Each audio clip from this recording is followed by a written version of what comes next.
And welcome to Fundamentals of Computing. Say hello, everybody, Hey. to our online listeners.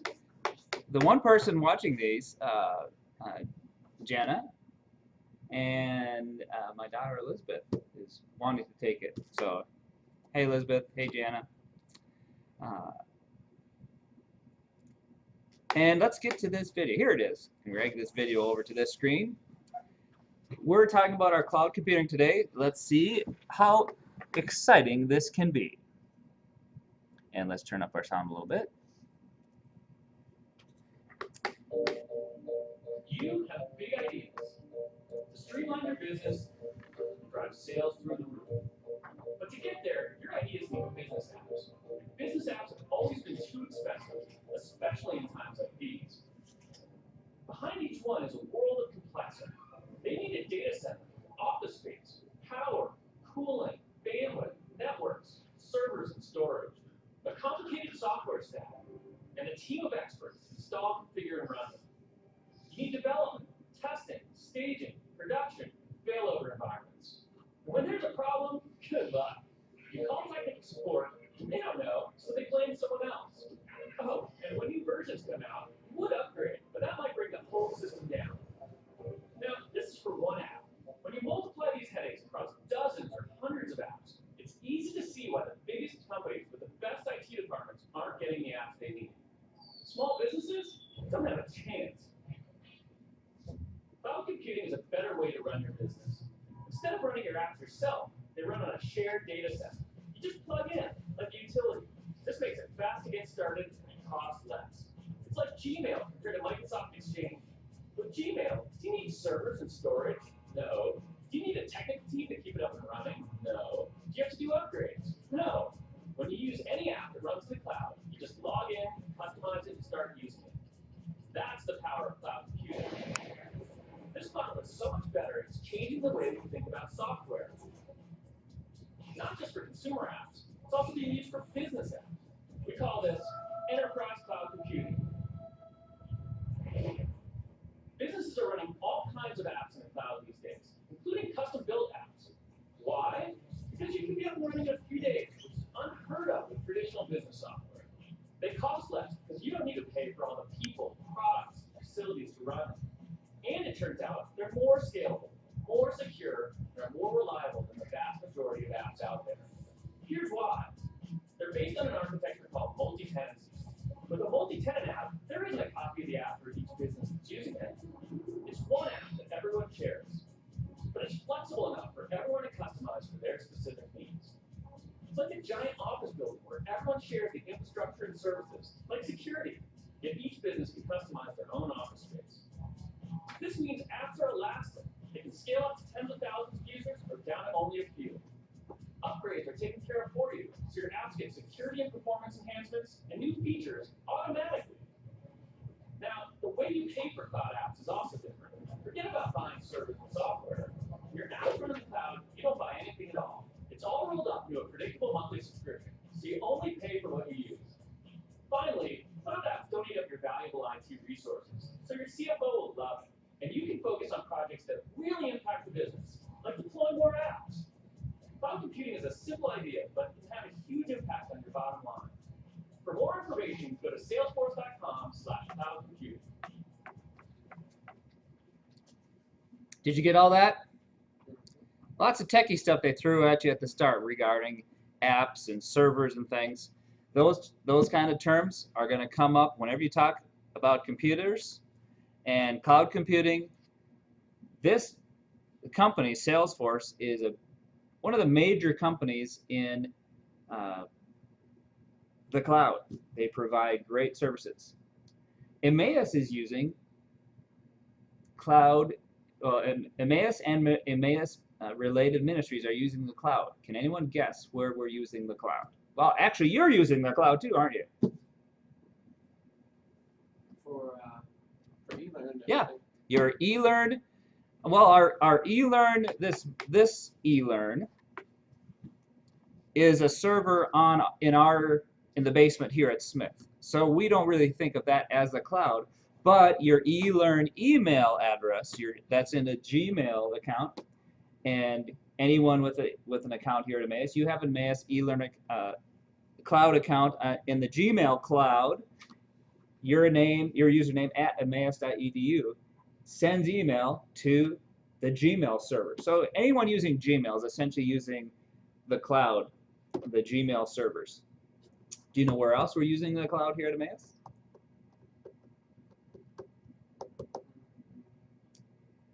Empower.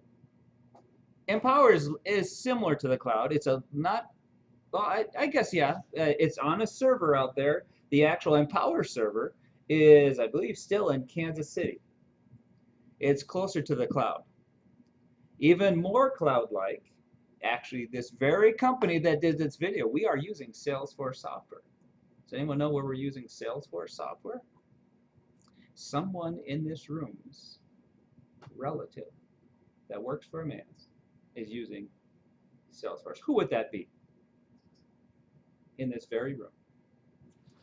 Yeah, Hannah's dad is using Salesforce. Our enrollment, when you go to inquire enrollment at Emmaus, the enrollment department, actually, sorry, he used to work for enrollment. I keep thinking of him up on the top floor. He's now dean. So now it's handed off to, who's our enrollment person now?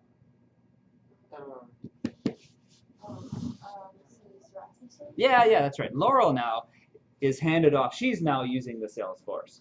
So I guess it's not currently now, but Israel was the guy that brought in Salesforce. We were trying to use our own software, using a program called ACT, and it was working out okay, but it was slow when our recruiters would go on the road and talk to people. They'd have to come back to Emmaus and update here in their office, so it wasn't always up to date until people came back. Now when they're out on the road, they have Salesforce. Immediately when they meet someone, entered in, and actually students can even go to the little website that Salesforce has. They enter their name, they immediately show up here, and they can say, hey, we've got so many people signed up for DW, or here's this weekend's results. They can see it Monday morning, or actually they can even see it as soon as the students have registered. They see the numbers of who's been registering at a particular presentation we're doing or a conference. So Salesforce in the cloud, very beneficial to Emmaus. Another place we're using the cloud is over at ECS. Their QuickBooks software used to be installed on a server that's still downstairs in Smith, and I would help them keep that PC up to date. QuickBooks offers a cloud-based version that all they have to do is go to the QuickBooks website, have an ECS page, and now they can enter and sell books and manage their accounting right online. And they don't have to worry about, oh, we have to update Windows again, and we have to bring down, everyone disconnect from QuickBooks while we update things. None of that has to happen anymore. QuickBooks charges them a monthly fee now instead of us trying to keep our equipment up to date. So let's get on now with our little task in the cloud. First, we're going to do a quick little Dropbox thing. And the things I want to point out here is basically creating documents there and modifying the document a little bit. But then the critical part here is sharing it into the cloud. So basically go to Dropbox.com. And if you don't have an account, you can quickly create one. Dropbox.com. And I'm going to log into my account. If you don't have an account there, just click sign up. They don't need your credit card or anything, the last time I checked. Just sign up for free. I'm going to just sign in. Where's the sign in? Here. If you already have one, there's the sign in. And I'm just going to sign in with my email. You can choose the Emmaus email address or your own personal email address. I don't care. I just have to remember what I used for my password.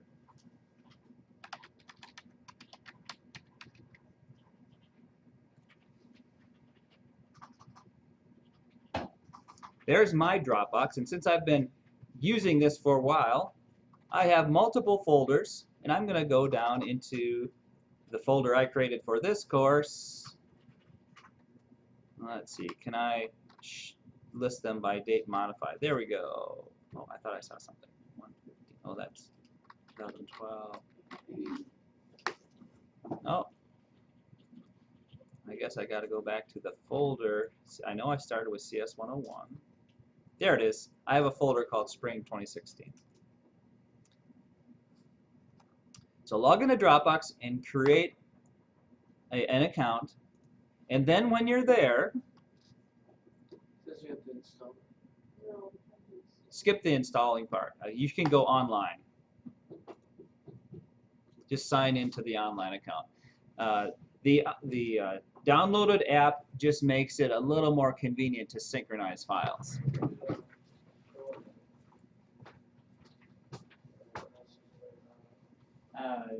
Just go back.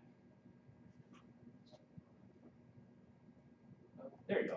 And then don't worry about installing it. They would love for you to download their app because that gives them, makes you use it a little bit more. They offer more services. And of course, they'll always be advertising to you, buy more. A Dropbox makes money by businesses using it and then paying them monthly subscription for the premium services. Are you able to get into Dropbox? Okay, so you got there. Excellent. Speed. Way to go. So then when you're there, create a folder, call it cs101. Oh, sorry, I gave it the wrong name there. Let me fix that. Call it Spring 2016 instead of Fall 2015. I should have.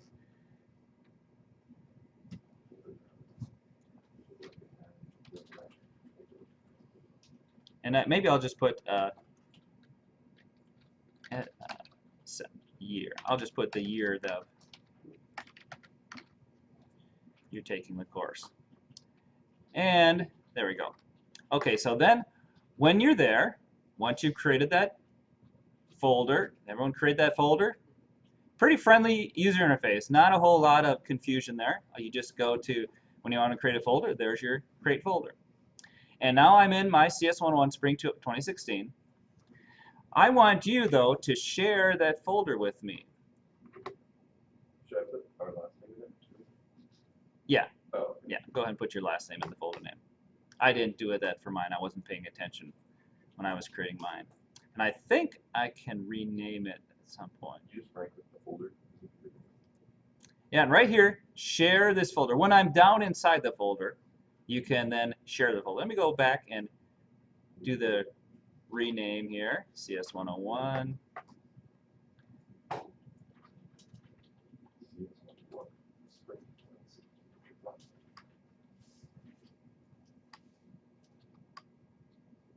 And I right-click, rename.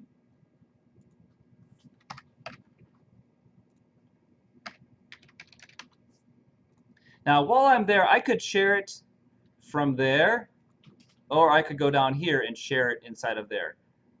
When I'm viewing it in my main folder here, cs101, Spring 2016, there's a little share guy that pops up right there too. So I'm going to share it from there and invite people. And the only people I'm asking you to invite is me. And I am A. Manning at emmaus.edu. Mine is like telling me I have to email myself.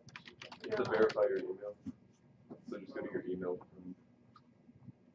And when you share it, notice you only have the choice of edit. Anyone you share with can edit. I don't plan on editing your folder, but see how they have, oh, if you upgraded, you have other permissions. And that's where you'd pay for more capabilities. In our Google Docs, we'll see that we can have control over this. It's not giving everyone that we share with edit privileges. And I can just put here cs101 Cloud Lab sharing from Dropbox. Yep. And now when I share folder, that person will get a message. He doesn't like it sharing with myself, so I'll put my other email address there, see if it emmaus.edu. Yeah. Do you have mine? And if I go look at my email, I brought my email up here. I will get a message.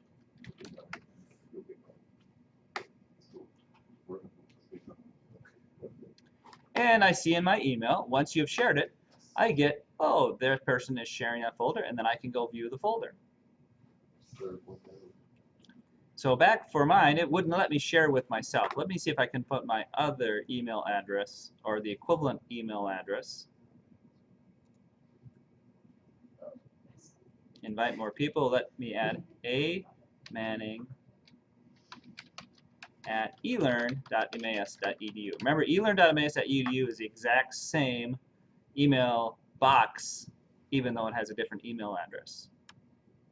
So I can share with, and Dropbox doesn't realize that that's the same person. So then in my inbox, I'll see another invitation. Okay? So back to the assignment. Then go ahead and upload something to your folder. And then also paste a link to the public folder. So in Dropbox, you already have a public folder, right? Is it down in the P's? There's my public folder. Notice over here in the public folder, I can come over here and there's the link to it.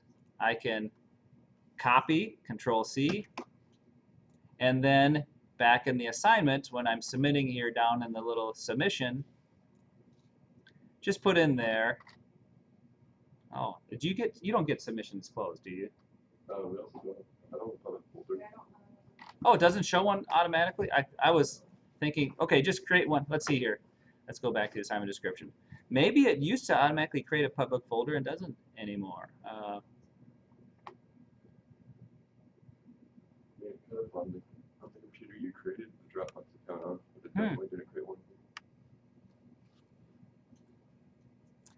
Well, I've created one for you. Go ahead and just upload your pictures into the cs101 folder.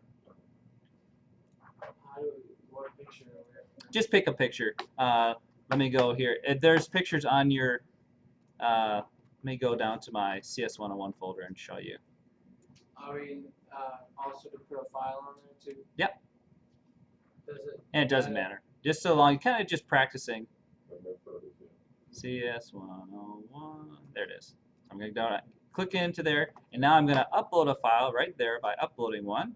I think you can also drag and drop files to this. Let me try the drag and drop. I'm going to bring up Windows Explorer.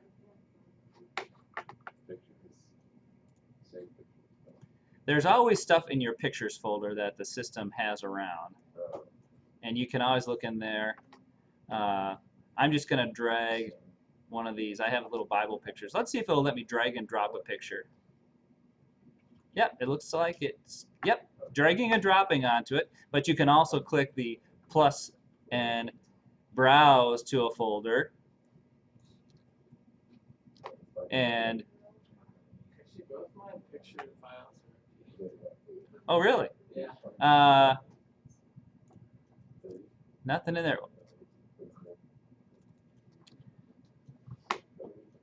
Nothing in your pictures. Well, an easy place to go for a picture, images.google.com, and just search for Bible. And you could right-click Save Image As if you want to grab a picture, if you can't find any particular pictures. That's an easy way to get a picture. I use this all the time for places like a little cartoon I put on my verse cards for Friday Nighters.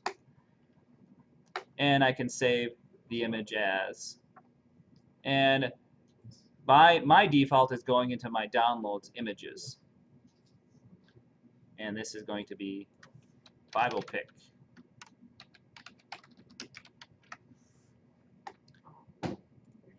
And then you can always come back to here and click upload. I gave you a picture here as well in the assignment, this little Michael on a stick. Take a look at what that is. If I click on it, this is a picture I took a while ago of my son Michael down by the river, standing on those little pylons by that shelter on the Mississippi. And I can save that image, and there it is, Michael in there. I've saved it already. And then come back to here and upload. I can close my tabs here. There's my Dropbox, and I can add more pictures there. the main thing is you just practice a little bit uploading files. So just put a picture into your folder, cs101. Yep. Yeah, I just put it in the cs101 folder. Okay, so we've uploaded a few. And in your submission, let me make sure that submissions are open here. I don't understand why I'm getting submission closed. I don't think I had blocked any submission. See, there's no blocking. And it's just an online text. This submission is just an online text. There's no file to upload. Are you able to see that in the assignment description?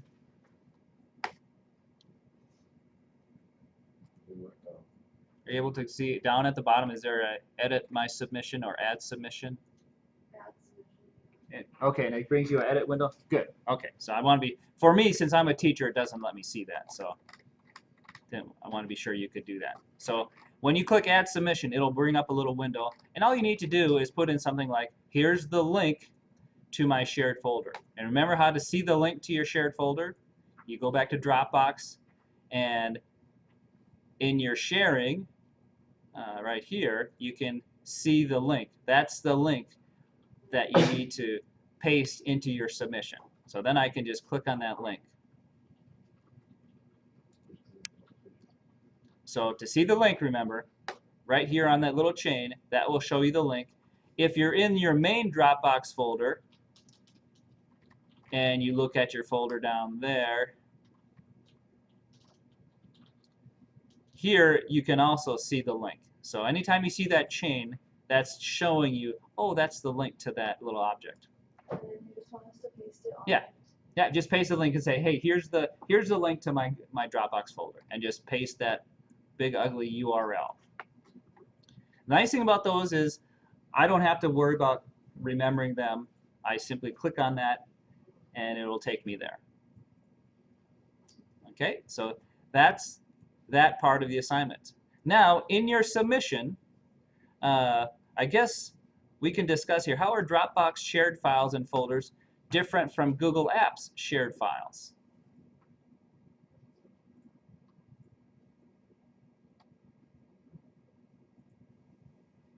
How is Dropbox different from Google, pretty much?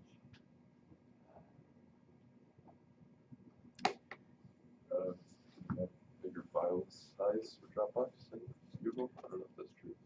I guess we'd have to check. I'd say, yeah, the file sizes limits are probably different. I'm not asking you to go discover them exactly unless you can find it easily. At this point, it's not a whole lot different. It's on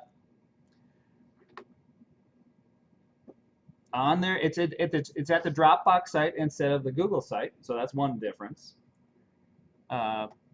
The user interface to the files is slightly different. I think, well, I haven't tried to see a link. If I see the link, I'm wondering, do I have to have a Dropbox account to see your Dropbox folders? I haven't tried that. So in your submission, I would answer that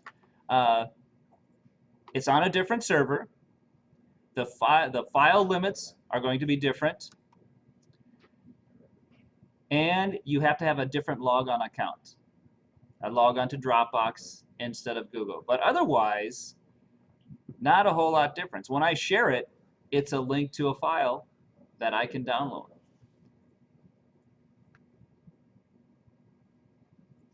Should we edit our submission if we've already submitted? Yeah, you can re-edit it. Yeah, I think you can always edit it. Do you see an advantage to each approach? What's the advantage of Google versus Dropbox? Google, you already have all your previous contacts that you have, like email. Yeah, Google is email and shared files and a cloud storage, where Dropbox, there's no email there. It's here's your Dropbox share files here.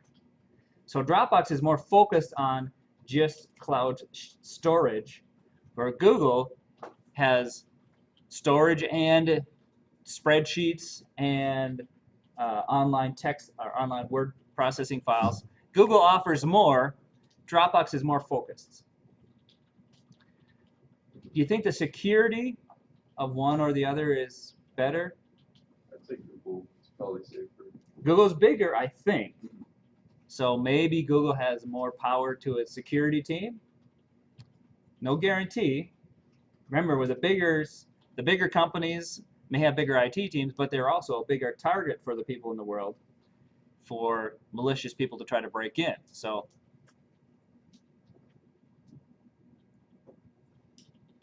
advantages of each approach to cloud sharing. Google is, since you're already using, you may be likely using Google already. Many people are using Gmail already. They don't have to worry about another account. So having Gmail cloud, you're not having to worry about another account. Where Dropbox, simpler, but I have to have a separate account. Now, if you've used Gmail, what do you think of the look and feel of this compared to Gmail? It's nice. I think I could get used to either one. So if you don't have a preference, you can just say, hey, they both look pretty nice. There's not one that's drastically more friendly than the other, whatever your opinion is.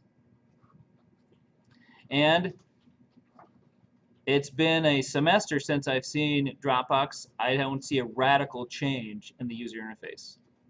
Sometimes you'll come to your bank or something and they've completely changed it. Drives my lovely wife crazy when they change it because she's used to seeing her checkbook spreadsheet here and they've completely rearranged the page, making it such a wonderful thing, but a lot of people just get very frustrated.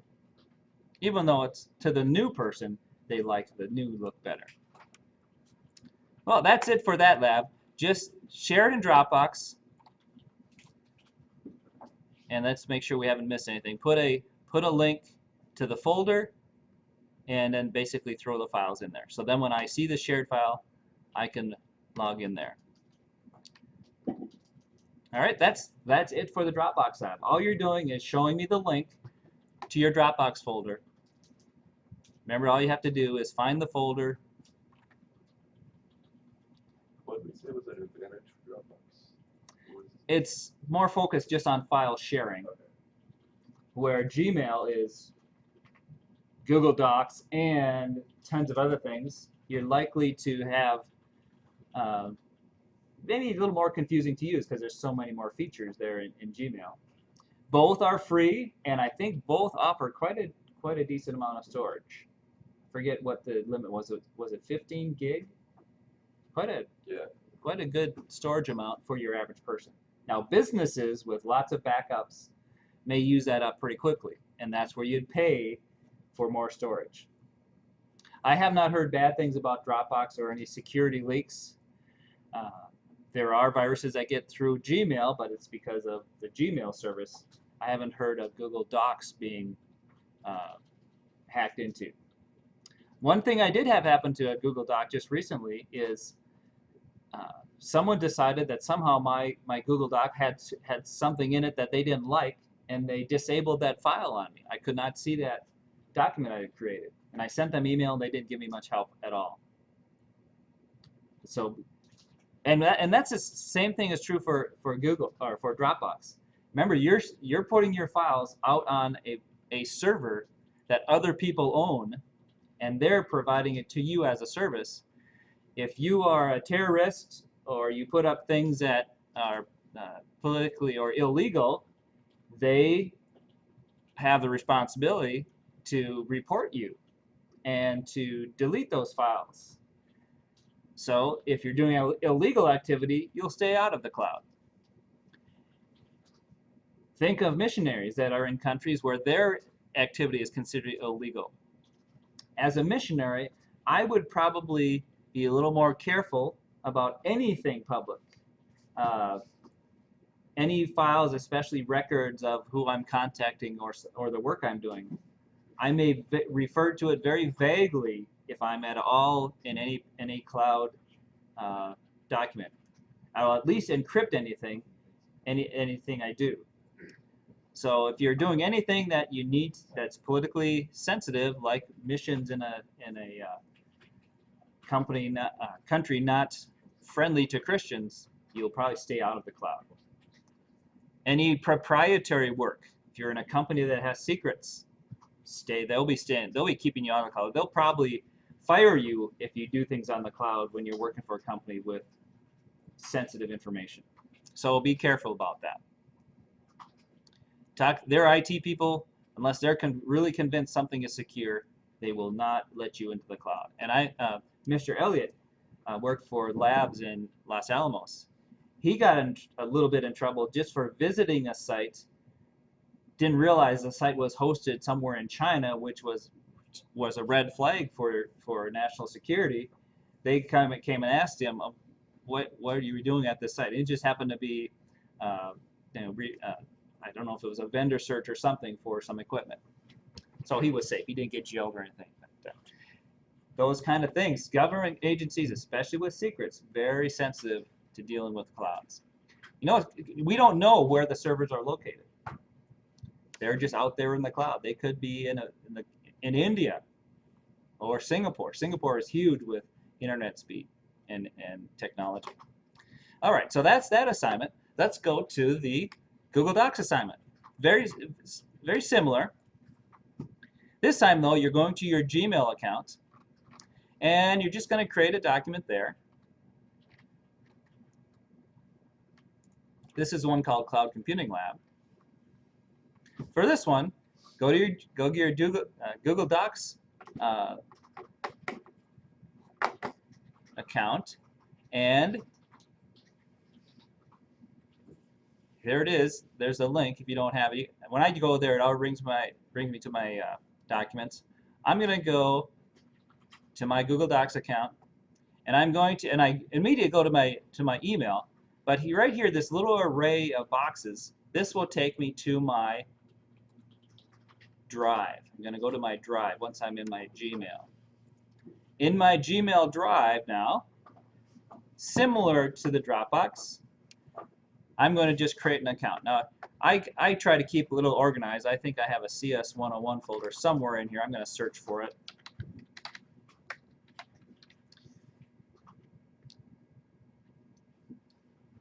There I have a generic cs101 folder just to keep my sanity, and I already created a 2016 spring. You don't have to create a separate folder. All I want you to do here in this assignment is create a file and put these instructions into it. So let's go ahead and copy these instructions. Control C. Go back to my Google Docs. Here they are. New Google Doc.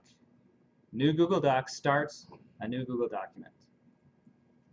So I am already in a user interface in the cloud when I go to my Drive on Google Docs. So it's similar to the Dropbox. New Google Doc, it pops up a new page. I'm in an editor. Looks a little bit like Microsoft Word at the top, but a lot less capabilities. I'm going to paste the instructions. And before I forget, I'm going to give it a title just for my help. I'm going to call it cs101 Cloud Assignment.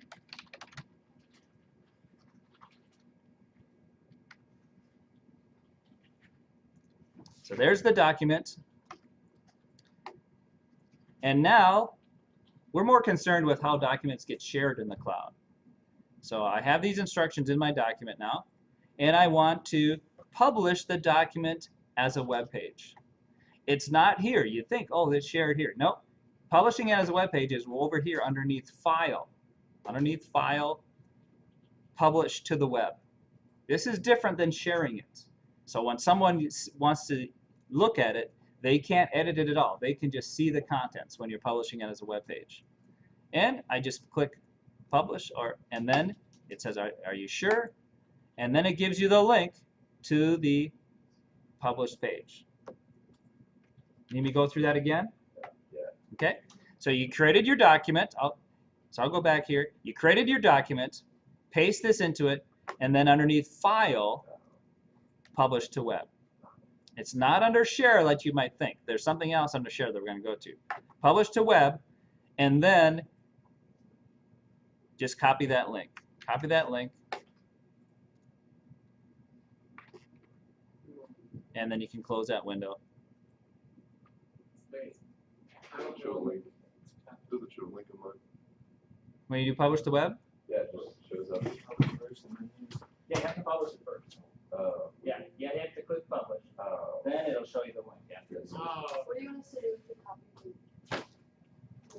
copy? Just put that link. Just put that link right up here at the. How about we put it at the top? Link to this page. Right there. Now let me see the assignment itself. Is that an online? Yeah, in your submission, put that link there.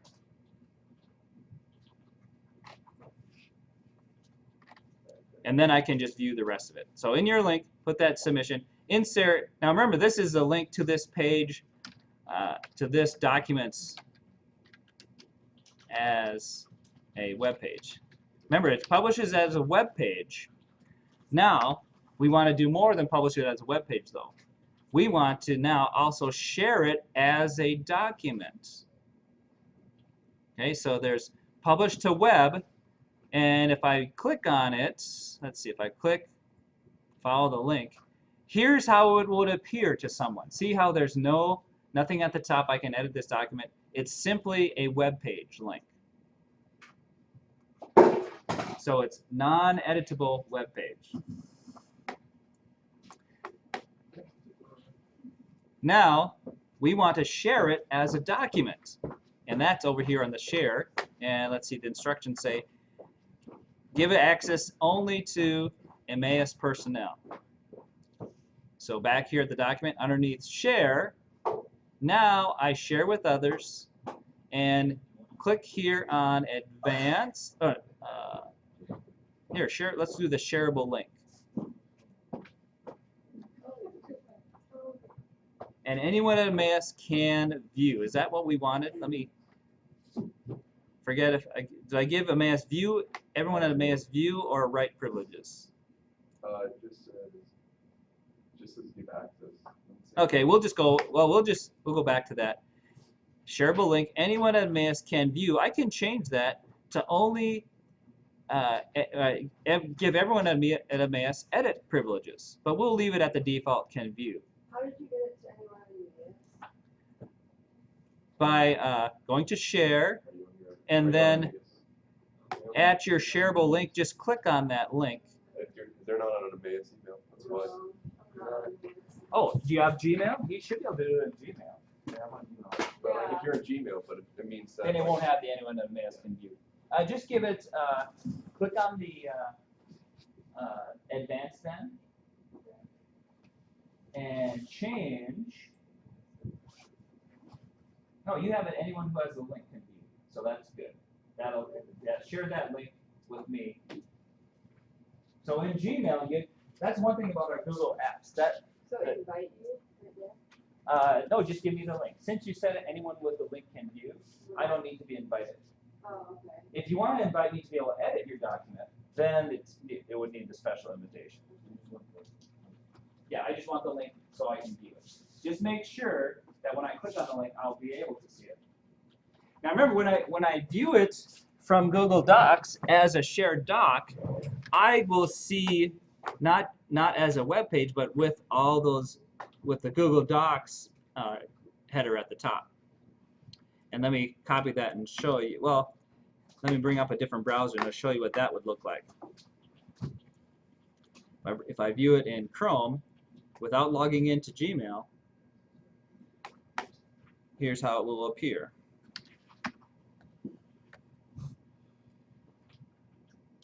It will appear as a shared document without me being logged in. Oh, I guess it won't let me see it unless I'm logged in, because in my sharing, I shared it to anyone only at Emmaus Bible College. Let me change that. I'm going to change it with anyone that has a link can view. And now I'll copy that link, make sure, I think it's the same link. Now when I come over to Chrome, without having logged in at all, I shared it to the world as long as they have the link. And it even shows who is viewing that file as I have it there. Their little icons will appear across the top here as multiple people are looking at that document. So some neat capabilities of actually online editing of documents. And give me that link to that as well. So this is going to be a little different link. It's going to be not a web page, but a shared Google Doc page with a few capabilities of the little Google Doc editor kind of thing up there at the top. So it's more than a web page. It's a shared Google Doc. Now, one more little thing to do, and then we'll be done here. Back in your Drive, another thing you can do here in the cloud with Google Docs is you can go New, and then click More, and wait a minute, where? Oh, maybe it's up here. Let's see. Here we go. Over here, it's not under New, it's over here. It's a separate little place under Sites. You can actually create a website in the cloud for free in your Gmail account or your eLearn account. And then just go ahead and create a site. Choose any template for your site. And make sure that, does Gmail let you do that? Does it let you? Yeah. Yeah.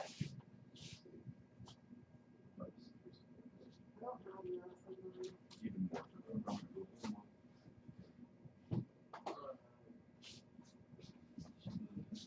Yep. Right side, middle.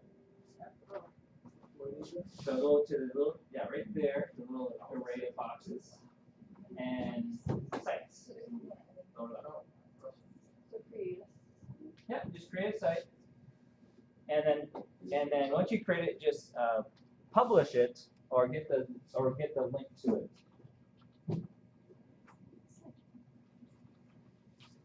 And go down to Browse Gallery for more, and click any of those, any template. Where's the link to it? Oh, this. Yep. So I'm going to just click one here. I'll select real quickly. I like that one, pretty cool looking. And I'll use that one. There it is, select. I'm going to give my site Manning cs101 spring 2016. And that will be the link to my site there. I think once I create the site, it will also give me the link to it. I can just copy and paste it from the address bar. Now, there are other companies that give you fancier websites. They're advertising all the time. They'll give you a free website and then offer you more features if you pay them money. And there's my website, and I can edit it there, but we'll end right here.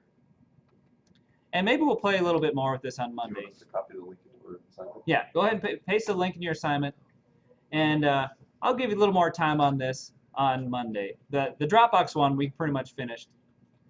How do you copy the? Oh, once you create the site, you can just go up to the top in your address bar and just do a copy. Should we just save changes? Yeah, save changes for now. Okay. We'll modify that site on Monday, even though you can go ahead and submit the link to it, because as when we change the site, it will still work.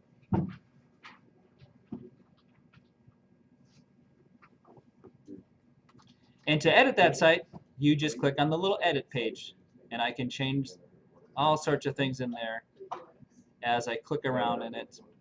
I think this is a logo image, but I can edit. So both of those would go on the same assignment? Yeah. A link to the site and a link to your shared Google document. I'm not sure how I would actually change the actual company name logo. I might have to, it's not showing that I can actually edit that. So that template, I'm not sure how great that template is if it doesn't let me change my company name. Would Weebly or something like that be better than? Yeah, email? likely. Probably. You know, Google has tried to make it easy and convenient, but it's not always the greatest look. Our Navigator site is based on Google Sites. It's easy for our people here to edit and share and change settings. Multiple people can change settings, but it's not quite as nice as those. Yeah. It's more a convenience thing for us. All right, you have a great day.